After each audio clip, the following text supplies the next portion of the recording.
Every empire writes its own beginning, but the Sumerians wrote something impossible. They said kingship itself fell from the sky. If that's true, then who were these rulers? Gods, myths, or beings of flesh and blood who shaped us in their image? Welcome to the Silent Era. Sumer. The land where civilization seemed to appear overnight.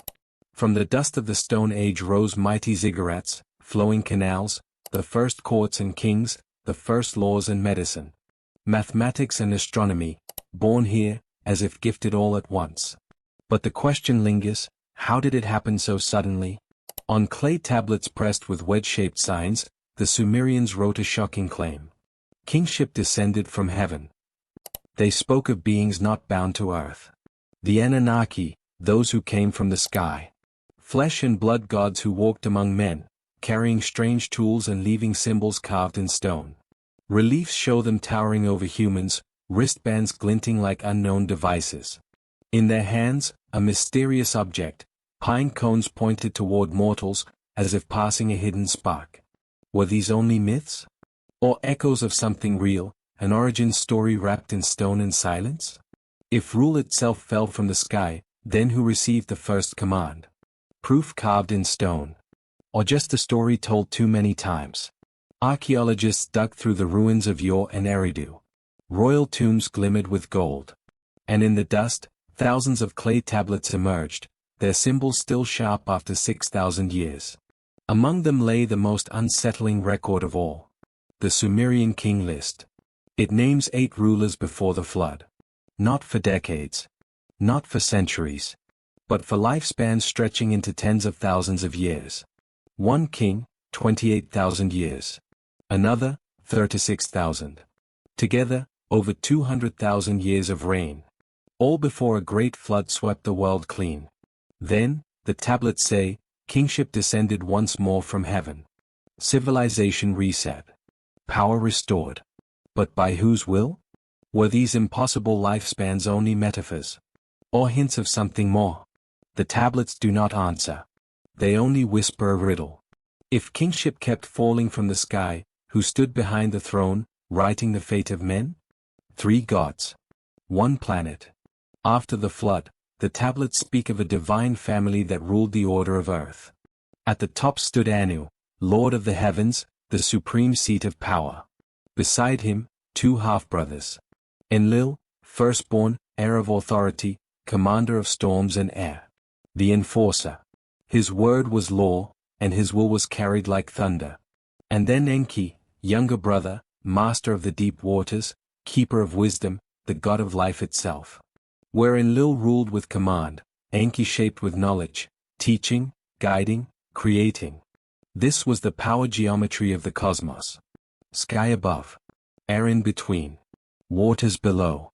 Each god holding a domain, yet bound together in rivalry. From this triangle came every choice for mankind. Enlil, the iron hand of order. Enki, the secret heart of compassion. Authority versus empathy. Control versus creation.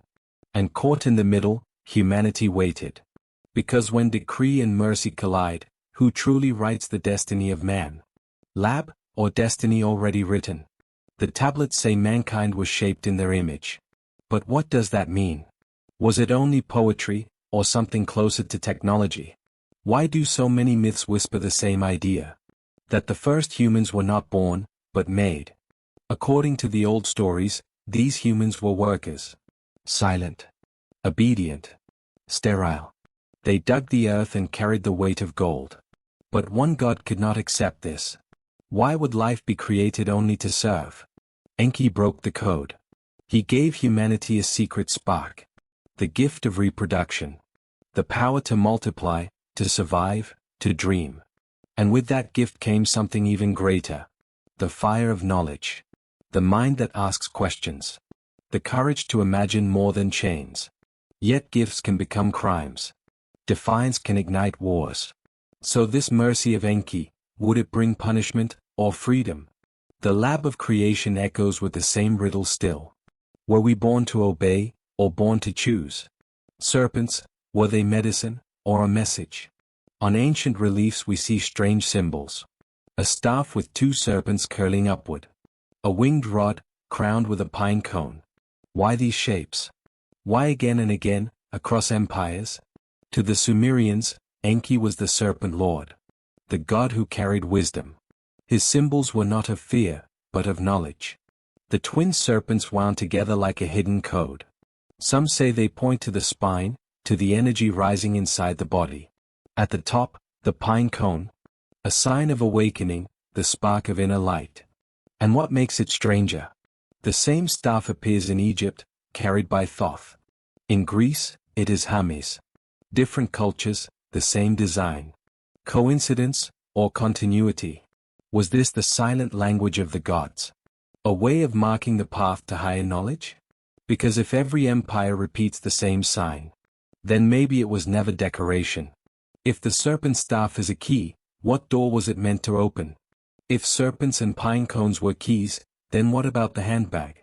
Across Assyrian reliefs, carved in stone nearly 3,000 years ago, a strange figure stands. Always holding the same object. A small, square bag. Strapped tight.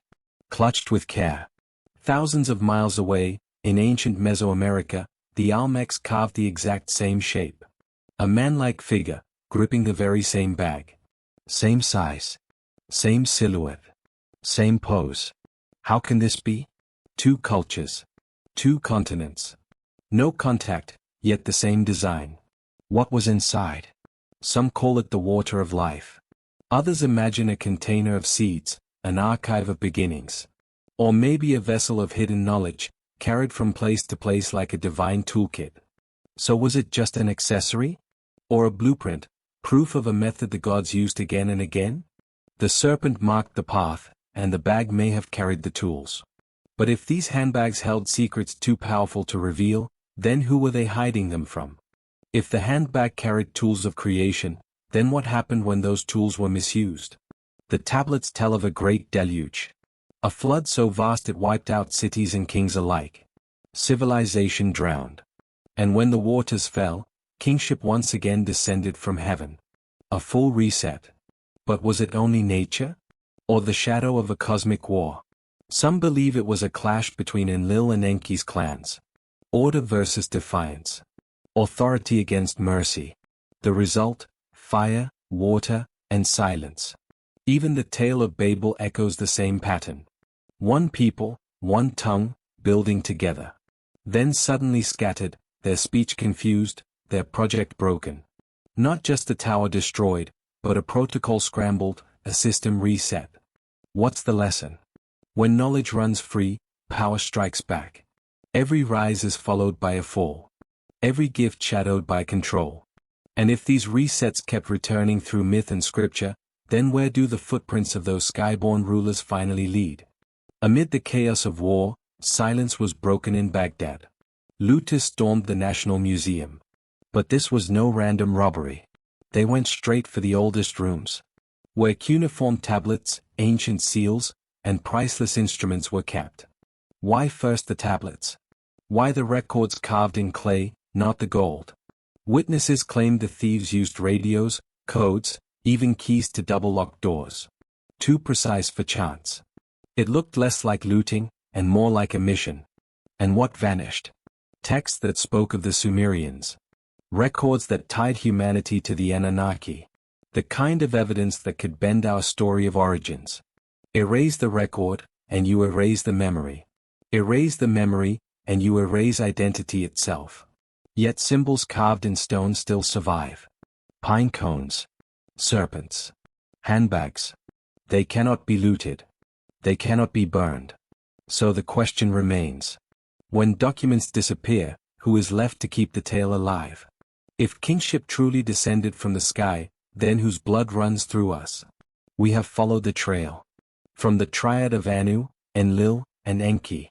To the floods and resets that broke civilizations. To serpents, pine cones, and mysterious handbags carved in stone. To echoes in the Bible, and archives stolen in silence. Are these only myths repeated by chance? Or fragments of memory we were never meant to keep? Because even today, the symbols have not died. The twin serpents still guard the staff of medicine. The pine cone still crowns temples and thrones. What once marked divine knowledge still stands in front of our eyes, hiding in plain sight. So the choice is ours. Do we dismiss them as coincidence? Or read them as keys left for us to unlock? History may lie. Records may vanish. But patterns endure. And patterns point to truth. And the truth opens doors. But only for those who keep asking. The door opens only for those who never stop questioning. Which door will you choose to knock on?